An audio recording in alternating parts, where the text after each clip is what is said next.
Hello everyone, welcome back to Psyche Chat with Shikha Sharma. So it's our chapter 4 human development and video 2. Yeah, so let's start with the content.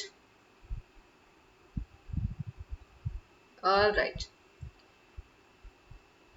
Okay ये chapter जो है ये बहुत छोटा chapter है, हमें बहुत वक्त नहीं लगेगा इस चैप्टर को कवर करने में. ठीक है, आज हम करने वाले हैं क्या? Factors influencing development.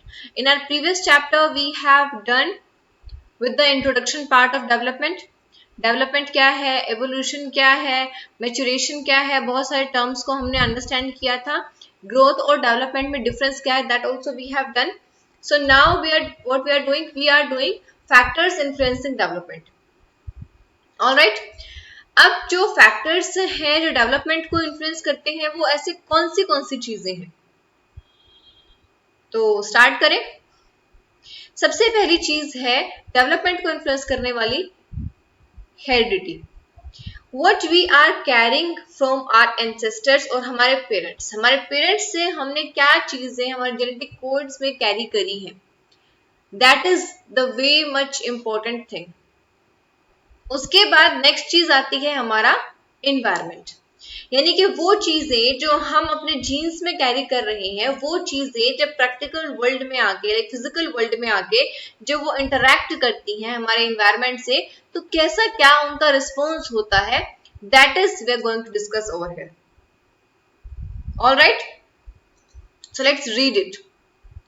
कॉन्सेप्ट तो समझ आया क्या है इसमें, और इसके आगे हम इसको अब रीड करने वाले हैं. ठीक है, चलिए just give me a second. हाँ, okay. I was just checking out recording हो भी रही है कि नहीं हो रही.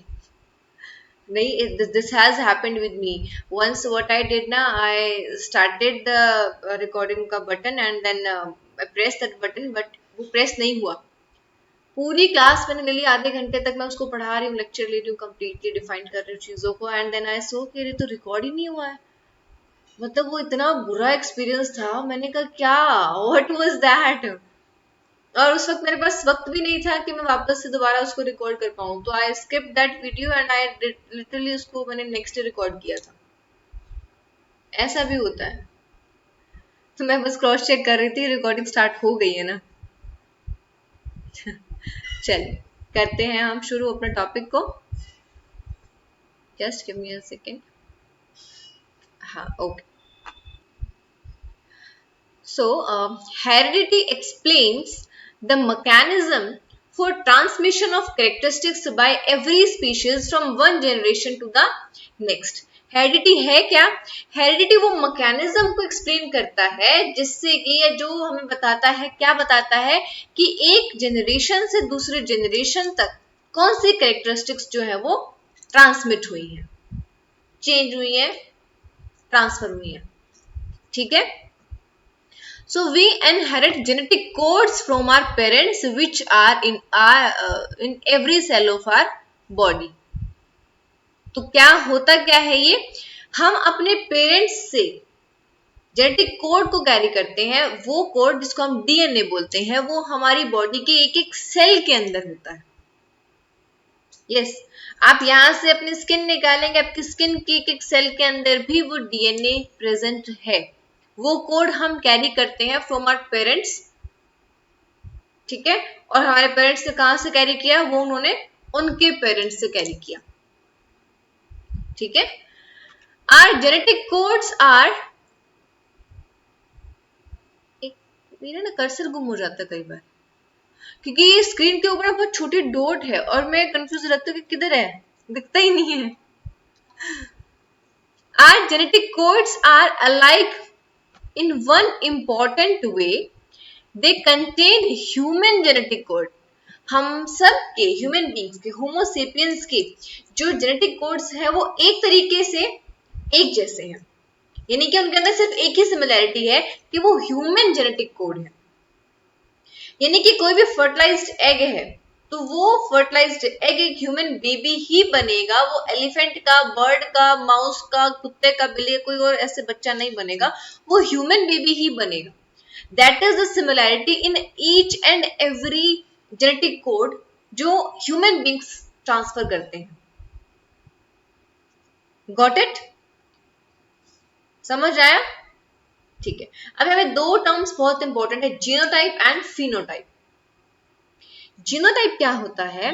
द एक्चुअल जेनेटिक मटेरियल और a person's genetic heritage is known as genotype.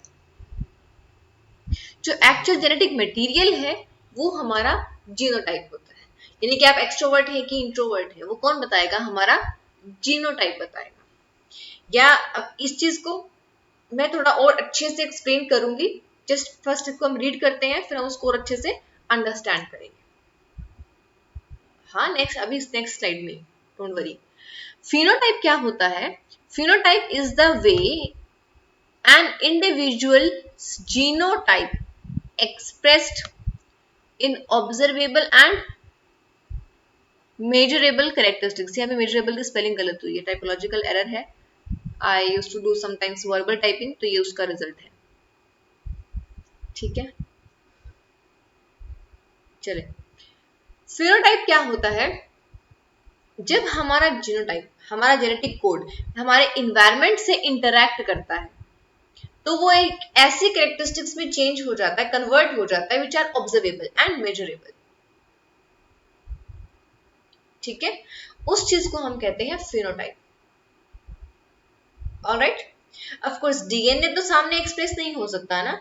DNA में क्या चीजें हैं वो हमें अलग इंस्ट्रूमेंट से अलग तरीके से पता लगती हैं, लेकिन हम सामने क्या देखते हैं? हाइट कितनी है, वेट कितना है। लेकिन अगर मेरी हाइट 5'8" है तो वो किस पे गई है? वो मेरे फादर साहब पे गई है। माय फादर इज उनकी जो हाइट है वो 6'3" है, 6 फीट 3 इंच। हाँ, और वो उन पे गई है तो मतलब ऑफ कोर्स हमारे जो आसपास के लोग हैं वो बोलते हैं कि बेटी अपने पिताजी पे गई है, kind of. It's very normal, very common, है ना? तो क्या मेरा डीएनए बताएगा मेरी हाइट क्या है? नहीं, मेरा फिनोटाइप बताएगा। जब मेरा डीएनए ने इन्वायरमेंट के साथ इंटरेक्ट किया, यानी कि जब मेरी ग्रोइंग एज थी, द मोमेंट या वो जो ईयर्स थे, वो जो मंथ्स थे जब मेरी हाइट ग्रो कर रही थी, उस वक्त मैंने डाइट कैसे ली, मेरी फिजिकल एक्टिविटीज किस तरीके की थी, उस चीज पे भी डिपेंड करता है मेरी हाइट कितनी गई। एग्जाम्पल मैं आपको देती हूँ, आपने देखा होगा कि फादर मदर, हमारे यहीं पे पड़ोस में है कुछ ऐसे, तो फादर और मदर बिल्कुल नॉर्मल हैं और उनकी height and everything is completely fine. उनके जो बच्चे हैं उनकी हाइट नहीं बढ़ी है, they are very short heighted.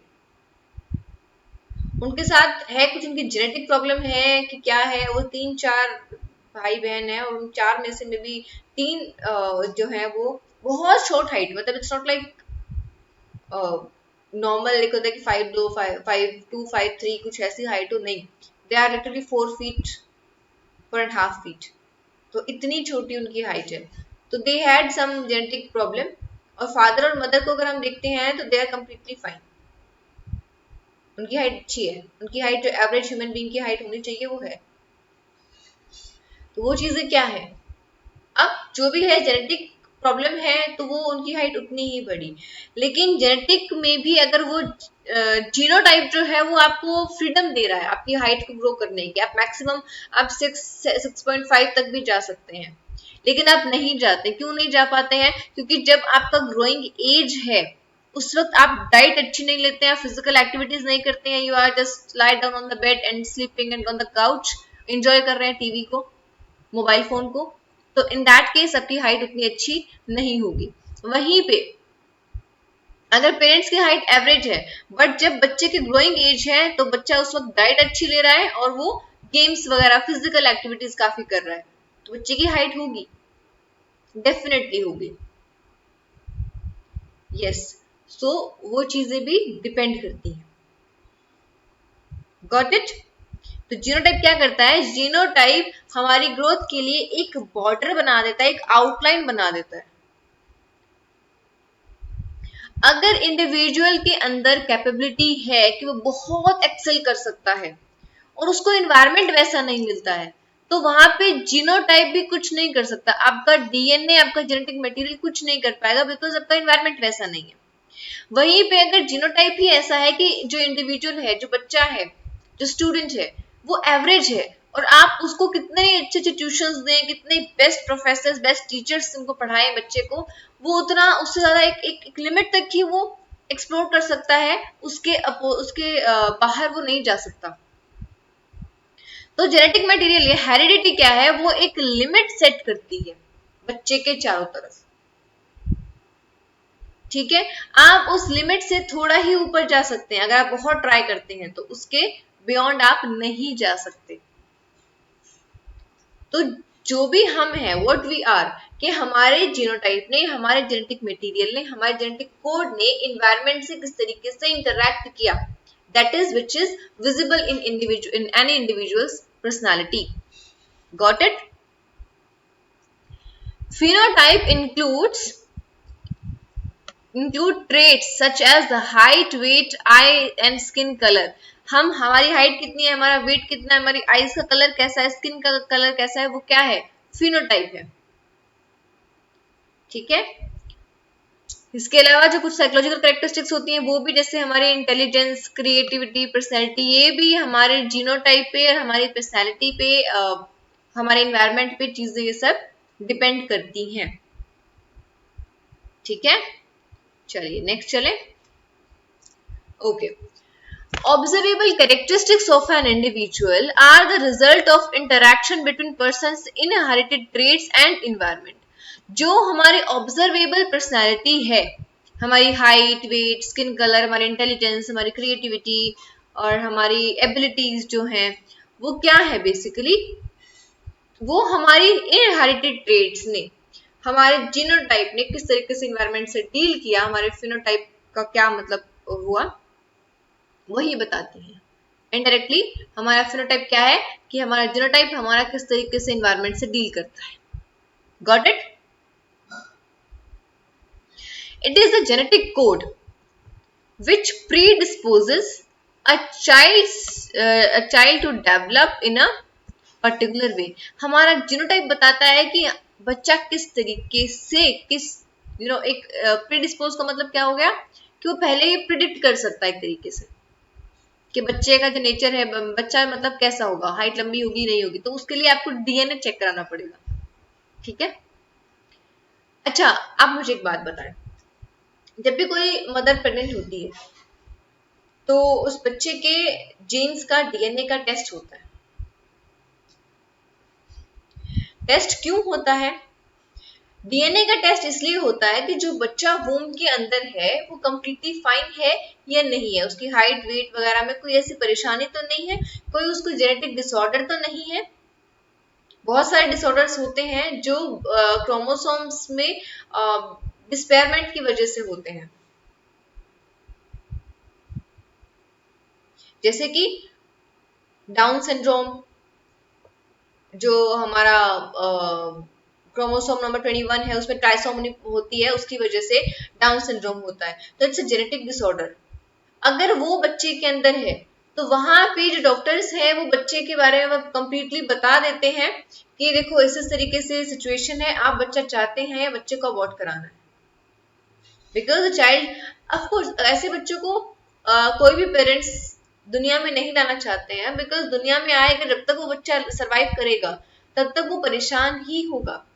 If the child is not normal, उसके हाथ पैर प्रॉपरली ग्रो नहीं कर रहे हैं, is it justifiable to bring the child in the world? No, it's not.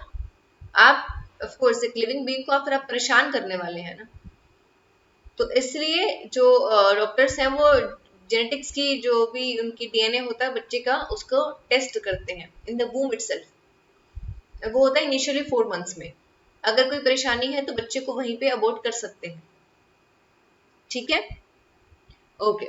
Jeans provide a distinct blueprint and time table for the development of the individual. आपने ऐसे भी बच्चे देखे होंगे जो लेट बोलना सीखते हैं, लेट चलना सीखते हैं, या ऐसे भी बच्चे जो बहुत जल्दी बोलना सीख देते हैं और उनकी वॉइस बहुत क्लियर होती है, कितना साफ बोल रहा है बच्चा, ऐसा होता है ना। जनरली बच्चे क्या होते हैं, शुरुआत में थोड़ा सा तोतला बोलते हैं, उनके जो वर्ड्स है वो क्लियर नहीं होते हैं, है ना, बट बहुत से बच्चे ऐसे भी होते हैं उनकी वॉइस एकदम क्लियर होती है, the moment they say anything they are very much clear. What is that? Genes. Yes. Okay. So genetic endowment and environment in combination influences the child's development. कि हमारे जीन्स में क्या है, हम क्या डीएनए में क्या है और हमारा इन्वायरमेंट, उनकी कॉम्बिनेशन में हमें पता लगता है कि बच्चे का जो डेवलपमेंट है वो किस तरीके से हो रही है. ठीक है. ओके. फॉर एग्जाम्पल इसमें एग्जाम्पल भी दिया हुआ है, अगर कोई बच्चा है उसके जीन्स में स्पोर्ट्स है कि वो बहुत अच्छा एथलेटिक बनेगा, एथलेटिक्स में उसको काफी अच्छा, मतलब उसके जीन्स उसको सपोर्ट करते हैं. अब अगर उसको वैसे ही कोचिंग, वैसा ही फिजिकल सपोर्ट मिलता है, उसको इंफ्रास्ट्रक्चर मिलता है, उसको प्रॉपर डाइट मिलती है एंड और उसके पेरेंट्स उसको सपोर्ट करते हैं, तो वहां पे बच्चा डेफिनेटली एक एथलीट बनता है. लेकिन अगर वहीं पे उसके अंदर पोटेंशियल है लेकिन उसको ऐसा एनवायरनमेंट नहीं मिलता, ऐसी डाइट नहीं मिलती, तो क्या वो बन पाएगा? और अगर बना भी तो बहुत सारे चैलेंजेस के बाद वो वहां तक बन पाएगा, है ना. ओके. नेक्स्ट चले. नेक्स्ट जो है वो ब्रॉनफिन ब्रनर की थ्योरी है, कॉन्टेक्स्ट ऑफ डेवलपमेंट. डेवलपमेंट किस किस कॉन्टेक्स्ट में होता है, किस किस तरीके से होता है. तो उन्होंने मेजरली 5 सिस्टम्स दिए हैं. ठीक है. कि इन्वायरमेंट का रोल क्या है किसी भी इंडिविजुअल के डेवलपमेंट में, इसके बारे में उन्होंने डिस्कस किया है. और उसको डिस्कस करते हुए उन्होंने मेजर 5 सिस्टम दिए हैं, micro system, meso system, macro system, chrono system और एक और है एक्सो सिस्टम. ठीक है. और इन सारे सिस्टम्स में क्या क्या है वो हम पढ़ते हैं. ये थ्योरी आती है पेपर में, बहुत बार पूछी जाती है, तो इसको इग्नोर ना करें. All right. चलिए. ब्रॉनफिन ब्रनर ने क्या किया था, उन्होंने 5 सिस्टम दिए. सबसे पहले उन्होंने बात करी माइक्रो सिस्टम की. यानी कि माइक्रो सिस्टम वो सिस्टम है जो बच्चे के साथ इमीडिएट टच में है. क्या क्या होता है? हमारी फैमिली, हमारे टीचर्स, नेबरहुड, जो बच्चे को डायरेक्टली जानते हैं. ठीक है. आप इस पे ध्यान दें, इस पे रीडिंग करते हैं, इसको लिखा क्या हुआ है. Micro system is the immediate environment in which the individual lives, जिसमें इंडिविजुअल रहता है वो एक immediate environment. It is in the settings where the child directly interacts with the social agents. ये वो सेटिंग्स है जहां पे डायरेक्टली बच्चा इंटरेक्ट कर रहा है, फैमिली से, पीयर से, पेरेंट्स के साथ, टीचर्स के साथ या अपने पड़ोसियों के साथ, नेबरहुड में. माइक्रो सिस्टम समझ आ गया. आपका एक इंस्टेंट जो सिस्टम है, आपका बिल्कुल next system. Got it. Meso system क्या होता है, consist of relations between those context. अब ये यानी कि आपके पेरेंट्स आपके टीचर से किस तरह से इंटरेक्ट करते हैं, आपके पड़ोस से आपके पेरेंट्स से कैसे बातचीत करते हैं, क्या होता है, तो वो जो एक एनवायरमेंट बनता है, that is your meso system. तो मीजो सिस्टम में क्या होता है, consist the relations between, sorry ये ना कहीं पे भी ड्रैग हो रहा है आज, I am not at my home, तो उसकी वजह से थोड़ी सी परेशानी हो रही है मुझे.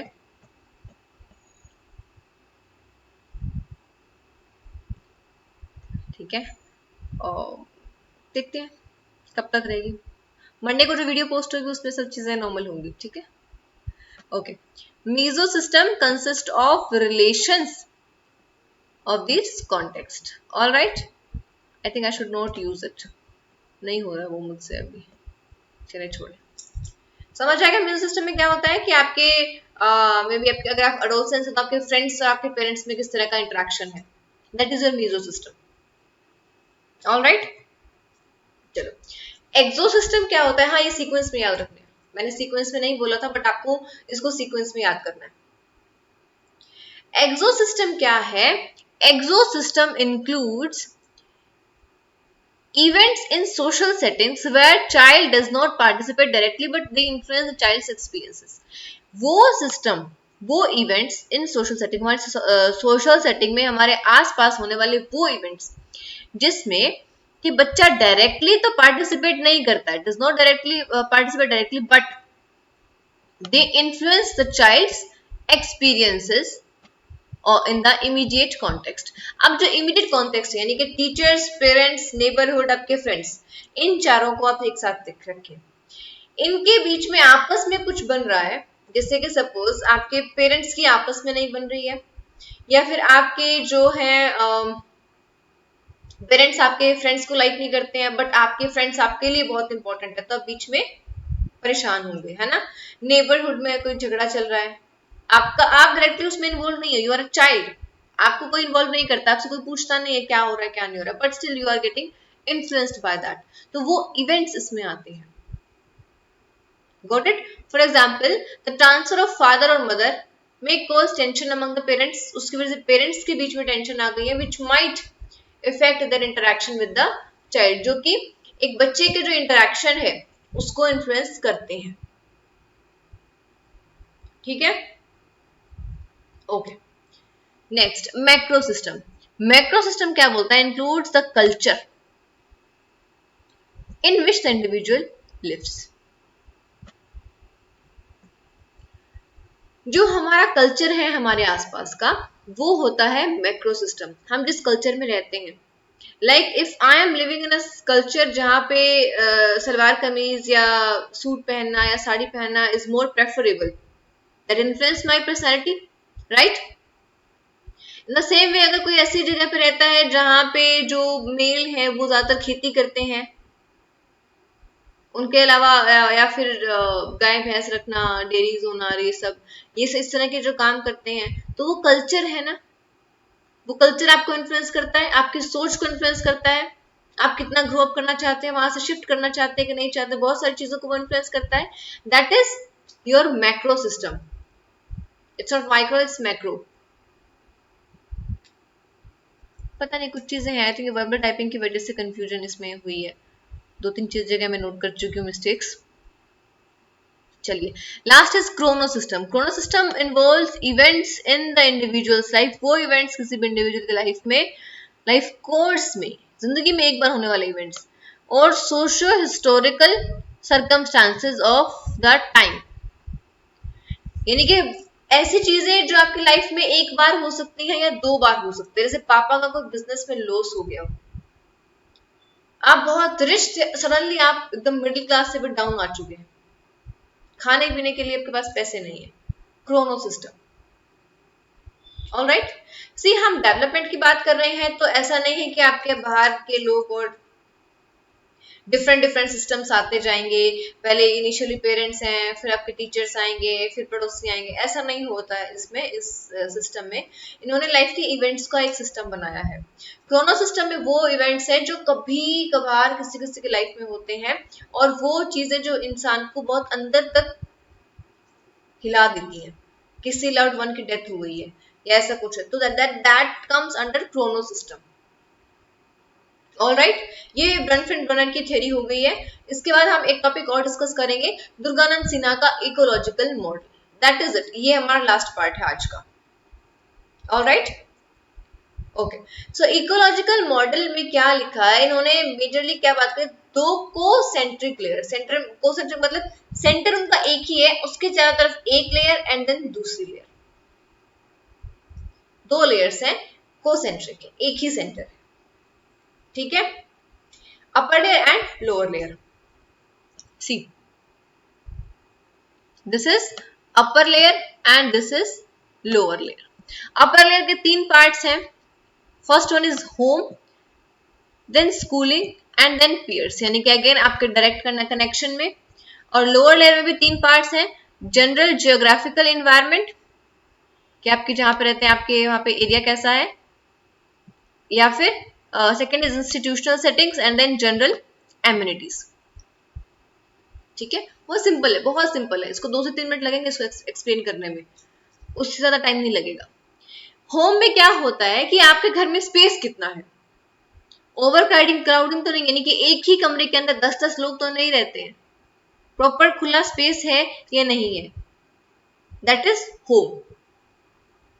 आपके ऑफ कोर्स इकोलॉजिकल मॉडल है, आपके डेवलपमेंट के लिए कोई इन्फ्लुएंस करने वाले फैक्टर्स हैं, तो आप किस तरीके के ह्यूमन बीइंग में डेवलप होंगे, होम और जो घर की कंडीशंस हैं वो आपको वहां पे इन्फ्लुएंस करती हैं कितना स्पेस हर एक इंडिविजुअल के पास अवेलेबल है, आपके पास टॉयज हैं कि नहीं है, टेक्नोलॉजिकल डिवाइसेस कैसे हैं, तो किस तरह के फाइनेंशियल सिचुएशन बेसिकली कैसी है। नेक्स्ट इज स्कूलिंग, आप किस तरीके की स्कूलिंग में जाते हैं, गवर्नमेंट स्कूल में जा रहे हैं, प्राइवेट में जा रहे हैं, हाईली जो हाई स्कूल्स टाइप, जो मतलब क्या कह सकते हैं जिनकी फीस बहुत ज्यादा हाई है, वैसे स्कूल में जा रहे हैं, फैसिलिटीज बहुत है, या एक नॉर्मल से छोटे स्कूल में जा रहे हैं। तो nature and quality of schooling and facilities जो बच्चे को मिल रही हैं वो आती हैं स्कूलिंग में। नेक्स्ट इज पीयर्स, आपके जो आसपास के बच्चे हैं, आपके ग्रुप है, जिस ग्रुप में आप इंटरेक्ट करते हैं वो कैसे है। Nature of interactions and activities undertaken with peer groups from childhood onwards, छोटे से बच्चे से लेके बड़े होने तक आपका ग्रुप कैसा है, किस तरीके का इंटरेक्शन उनमें है, this is depends, this basically influence the child's growth and development, बच्चे की डेवलपमेंट किस तरीके से होने वाली है। अब सपोज आपका जो ग्रुप है वो बहुत सारे बाहर की चीजें खाता है, बाहर में बहुत फूड है, आज नूडल्स खाने चलते हैं, आज पिज्जा खाते हैं, आज मोमोज खाते हैं, आज ये खाते हैं, आज वो खाते हैं, लेकिन आपकी हेल्थ उस चीज को सपोर्ट नहीं करती है, बट फ्रेंड्स के चक्कर में आप खा रहे हैं, तो आपकी ग्रोथ और आपकी डेवलपमेंट को इन्फ्लुएंस करेगी वो चीजें, है ना। That's it, right. Now lower layer जो है वो क्या कहती है, general geographical environment, geographical environment यानी कि आप जहाँ रहते हैं वो ग्राउंड एरिया है कि हिल स्टेशन है, या फिर बॉम्बे जैसा मतलब ऐसा एरिया है जहाँ पे जो क्लाइमेट है, ना सर्दी है ना गर्मी है, तो वो किस तरीके का जियोग्राफिकल एरिया है, किस तरह के लोकेलिटी में आप रहते हैं, पॉपुलेशन कितनी है, भीड़ भाड़ कितना है, शांत है, ये बहुत ज्यादा शोर है वहां पे, तो ये सारी चीजें एक इंडिविजुअल की जो डेवलपमेंट है उसको इन्फ्लुएंस करती है। It includes space and facilities for play and other activities available outside the home, घर के बाहर किस तरह की फैसिलिटीज अवेलेबल है इंडिविजुअल के लिए, including general congestion of the locality and density of the population, तो वो चीजें भी इसके अंदर इंक्लूड होती हैं, पॉपुलेशन कितनी है, कैसा है जियोग्राफिकल एरिया है, हिल स्टेशन है, ग्राउंड है, कैसा है, वो सारी चीजें हमारी डेवलपमेंट को इन्फ्लुएंस करती हैं। इंस्टीट्यूशनल सेटिंग कि आपका कास्ट क्या है, क्लास क्या है, स्किन कलर क्या है, कई बार होता है ना कई सारी जगह पे अभी भी वहां पे जो है लोगों को लेके इस तरह के डिस्क्रिमिनेशन चलते हैं, तो वहां पे आप किस तरह के उसमें है। अब for example I am from general caste, अब जनरल वालों को, अब मैं छोटा सा एग्जाम्पल देती हूँ, अगर मैंने कोई टेस्ट दिया, सपोज मैंने यूजीसी नेट का ही मैंने एग्जाम दिया, यूजीसी नेट में अगर कोई इंसान ऐसा है जो एससी के बीसी से बिलोंग करता है, उसके लिए 170, 165, 185, 75 इतने मार्क्स बहुत हैं उसको क्वालिफाई करने के लिए, but because I am from general caste, तो वहां पे मुझे कितना स्कोर करना पड़ेगा, मुझे स्कोर करना पड़ेगा more than 230, then only I will be able to qualify the exam. तो हम कौन सी कास्ट से हैं, कौन सी क्लास से हैं, that is that those things influence the development ना। Next is general amenities, general amenities में क्या क्या चीजें आती है कि आपको पीने का पानी कैसा मिल रहा है, इलेक्ट्रिसिटी की फैसिलिटी है कि नहीं है, और मतलब बेसिक जो नीड्स हैं हमारी वो यहाँ पे आ जाती है। सीवेज की वेस्टेज के लिए मतलब सीवेज फैसिलिटी है या नहीं है, सड़कें बनी हुई है कि नहीं बनी हुई है, ये सारी चीजें आ जाती हैं जनरल एमिनिटीज में। Okay, so we are done with these factors, और जो हमारे फैक्टर्स इन्फ्लुएंसिंग डेवलपमेंट है उससे हमने डन कर लिया है, we are done with that topic, and then we have done with the theory also, 2 theories थी वो हम कर चुके हैं। नेक्स्ट क्लास में क्या हम शुरू करेंगे, हम शुरू करने वाले हैं स्टेजेस ऑफ डेवलपमेंट। ऑलराइट, चलिए मिलते हैं कल, और आज के लिए बस इतना ही। कोई डाउट है तो please send me a text on what, on my Telegram channel और in comment section. Fine, Telegram channel जो है साइकी चैट विद शिखा, उसका लिंक आपके डिस्क्रिप्शन बॉक्स में गिवन है, so please follow the link and join the channel, and if you have doubt then please let me know. Okay then, see you tomorrow, bye bye, take care.